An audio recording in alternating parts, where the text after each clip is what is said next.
evening, everyone, in the words of my new favourite wrestler, of course, Albion De Quincey. And welcome to not a vlog of the latest CRW show this time, because I didn't actually take any clips or any photos or that. I left it to Brian, who came up with me for the show, to do. But I wanted to talk just a bit about how awesome this little company in Thurso is and how fun it's making wrestling and going to wrestling shows. I mean, obviously I'm biased because again, obviously Adam's in it, and he's hopefully the third time of asking this year is going to finally be the best man at my wedding. So it could be the worst company in the world, and I'd think, oh, this is great, I love this. But this is genuinely a fun wrestling company that's going on. Like I said, Brian came up with me for the show this time. It's the first time I've had somebody up with me, apart from Adam's mates at his work, who I got on with. But Brian again came up from Glasgow. He's not a wrestling fan. He went through that stage where most people are when they were like 7. And we're like, oh, the Rock and Stone Cold are quite cool, and the Undertaker, I'll watch them. But like most people, he grew out of it. But so he's not watched wrestling for like 20 years, and he came up and he had the best time in the world. He loved it. We have another, well, I say we, like I'm part of it. They have another show in May, at the end of May, and he's actually gutted that he can't make it. I think he's busy with work and stuff because he works most weekends. Taking wedding photos. Actually, again, back to my wedding again. He's meant to be a photographer again, hopefully for the third time of asking. But it's fine. It'll happen this year. But anyway, yeah, I just wanted to, for those of, obviously most of you who are happen to watch this video, well, again, mostly here for our football videos, but you saw I did a wee wrestling video on CLW for the first show for Adam's debut. Sorry, Albion's debut, keeping it kayfabe. But I just wanted to kind of just go and watch this one without thinking about doing anything else. But we'll see. Maybe in May, maybe I'll get the wee camera out again and we'll get some action. I do have a couple of clips though that I will show you from the show that I've managed to find.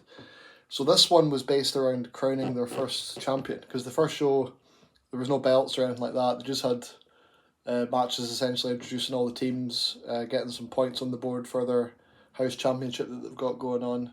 And they had their own version of the Royal Rumble, because it was Royal Rumble weekend in WWE that week, so they had their own version, and it was awesome. So the first match of the evening was one of the semi-finals in the title tournament. So each house, because they're made up of, there's 4 houses in Combat League Wrestling, 4 teams, 4 factions if you want, and they're all competing for wins and losses and points, and at the end of the season, which is in November I believe, after the 6th show, the winning house who's got the most points wins the season. So obviously there's different ways to win points, and one of those is to hold the belt that they brought in, the house championship. So if you win the belt, you get more points, etc., etc. So each house nominated one of their wrestlers. Cash is in Wildcat. He got nominated. He's the captain. He nominated himself. Lucha's House Raven captain nominated himself. But before we got a match between Cash and Lucha, Cash comes out and cuts a typical heel promo about how he won the Rumble and therefore deserves to be champion anyway, which, in a funny kind of way, maybe he was right. I think it's always funny when heels are quite justified with what they're actually saying. But it's one of those. It's a good way, again, to get all the wee kids booing you, because but on the other side of the coin, of course he shouldn't be the champion because he's not won the tournament yet. That's the whole point. But again, it's just great when you actually see just local guys that can come out and just make people boo them straight away. You've got Brian beside me, again, said it before, not a wrestling fan, but he's gone mental for it. It was great. And he cuts his promo on Lucha and on the tournament in general about how great he is and how they have a replacement in their team or their house for the evening, because Logan Smith was unable to perform on this show, so they got a substitute, and they got Darren J. Blair, who, as my dad would say, is just a wee naff. He just came out and again immediately just starts winding all the wee kids up. And throughout the match where he was in the corner with RJ, the Dafty chant started getting shouted out as well, and that stuck for the whole evening. And again, it was just great. He's clearly going to go quite far. I mean, he looks like a young lad, and he's only going to get better, and he's already great at getting people to hate him, so that's always a good sign. RJ and Lucha had a great match. Lucha is literally just, if you created a masked man on like a wrestling game and did his moveset, you would get Lucha DS. He does everything you want a mask guy to do. He's getting 619s in, Swanton bombs, and well, I mean, he's not a mask guy, but he's got face paint. He also dropped a Darby Allin special, a lovely stiff looking coffin drop on RJ.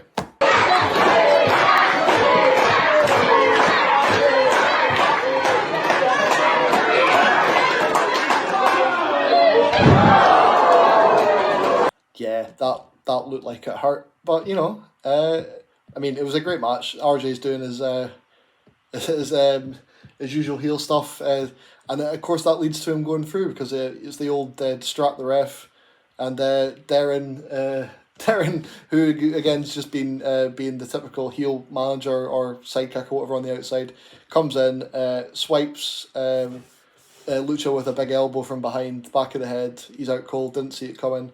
RJ gets a very cheap victory, but it was wins and losses, isn't it? He's through to the final of the tournament.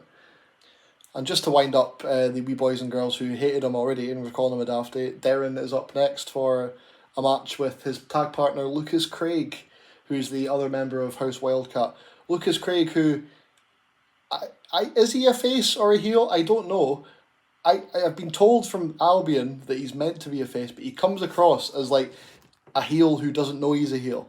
And I mean, I don't know if that's booking or not, because I think he's great, but it's just the way he comes. Picture Sandman in ECW coming out with a kendo stick and all that. So you immediately think, yeah, he's probably a bad guy because he's got a weapon, but he's got this amazing like shit-eating grin on his face, and like anytime that anything's happening, even if he's not directly involved, that he's just like standing there like going, yeah, I'm great. And I don't know, but I think it's funny, but it just comes across as like a. I don't know. I'm trying to figure out how something to compare it to in wrestling, but I think it's great. And if it's not meant like that, then I'm maybe just interpreting it wrong. But it was a good. It just came across really as a heel team, two different heels. You had the wee Nyaff, the Daphne, Dylan Blair, and sort of unaware as I saw it, Lucas Craig. And they were coming up against the very much good guy white meat babyface team of Glenn Dunbar, who is awesome, and Damian Ryans, who has got a lot of potential from the couple of matches I've seen him in so far. He's very Shane McMahon with his punches, but he's got some very nice moves in his arsenal. He's a very sympathetic babyface. Again, I think he's only going to get better and better. I mean, I don't know loads about these guys, and who am I? I'm just a wee wrestling fan from Dundee who kind of watches a bit, so I don't want to be, saying, oh, this guy's going to do this and do that. But this is what I see. And yeah, you've got they were like the classic big man, wee man tag team. You've got Glenn, who's like a big strong man from the Lowlands superstar Glenn the Bar, and you've got Damian Ryans, who's this wee sort of slight quick boy, hit and move and all that. And he's also very good at getting beaten up, as we saw in the first show. But yeah, Wildcat ended up getting the win. And we got the second semi-final after that, which was, in my opinion, the match of the night. I thought it was awesome. You got Connor Rose from Wolf versus Lad Chapman from House Stag. Again, I from reading into the history of CLW and what was Caithness Pro Wrestling before that, before the rebrand, these guys were best friends, and then Lad turns on Connor, big heel move and all that, and no friends no more. And this was sort of a grudge match in the tournament out of respect for old time rivalries, old time friendships, and they just put on a great match. Again, Brian's out of his seat, all the false finishes and all that. He doesn't know what's going to happen until eventually Connor picks up a win, which makes sense again because Lad's the heel, Connor's the baby face. You've already got a big heel in RJ Cash in the final, so it of course makes sense for Connor to win. But again, good match. I mean, there's a few times where I thought, oh, maybe Lad will win here. Who knows? And that's what wrestling should do. Even if you think, oh, I'm the smart mark and I figured this out and all that. But if people can draw you in and fool you into thinking this could happen. It's the whole point. Suspension of disbelief in wrestling is one of the things that makes it fun. So yeah, Connor gets through. We get a wee intermission, and then the big one. We have Albion's second match with his tag team partner for the second show in a row, Mr. Taylor Vite, the tactician, who I don't know if you've seen that first video, you've probably picked up on Albion's this big, again, baby face, the poet laureate, as I still think his finisher should be called, but we'll see maybe in the process of time. He's this nice guy who's fallen by the rules, all about respect and all that, good guy. And then you've got Taylor, who's the sort of like the Emperor in Star Wars, almost like trying to turn him to the dark side, going, no, Albion, this is what you need to do. You can't be playing to the crowd. You can't be doing this. You can't be doing that. This is follow me, follow my lead. And that ends up costing them in the first show, because Albion actually had the match won. Taylor tags himself in, and then he ends up getting beat up and losing. So that's, again, planting the seeds of stories. They came up against, again, very another similar team in that you've got Dynamite Brody Adler, you've very, kind of good girl, like, follows the rules, goes out and all that, just going to try and smash people, but in a good way.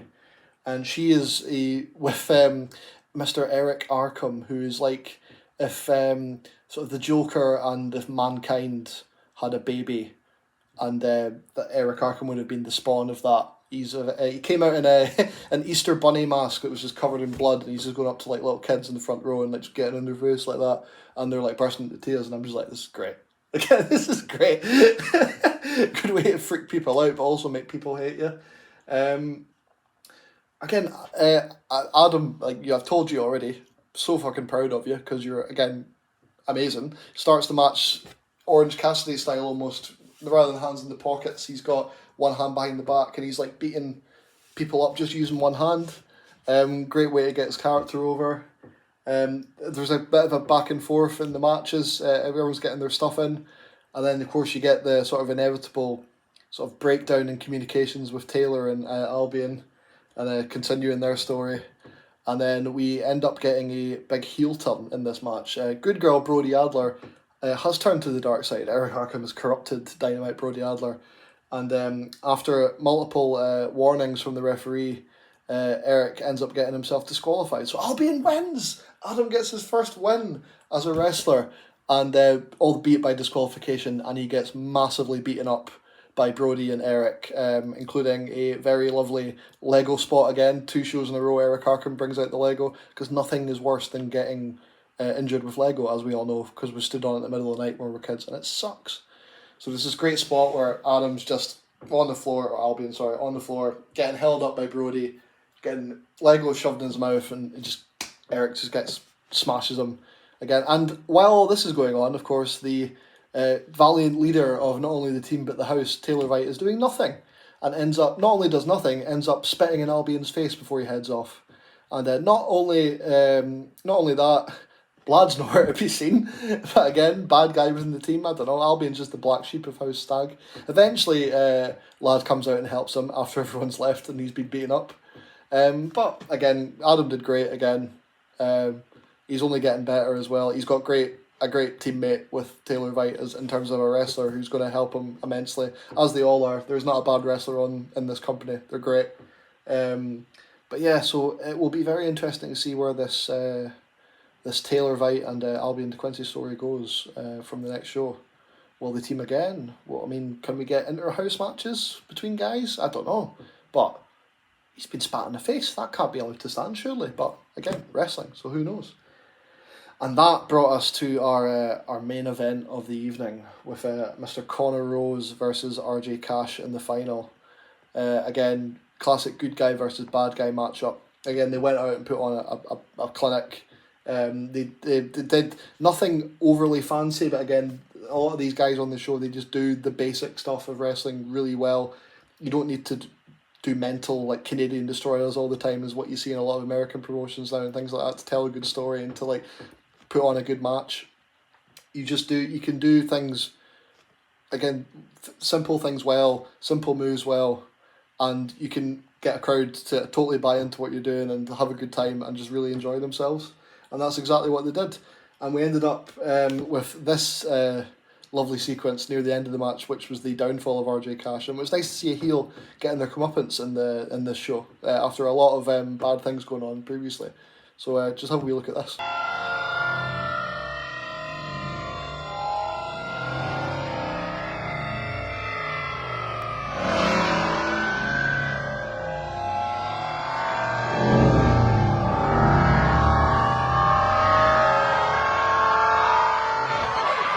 And yeah, RJ ends up hitting himself in the face with the classic chair off the rope spot. And I was quite happy because I'd never seen that live before. I've been at a few shows where there's been violence and stuff like that, especially the ICW shows in Glasgow.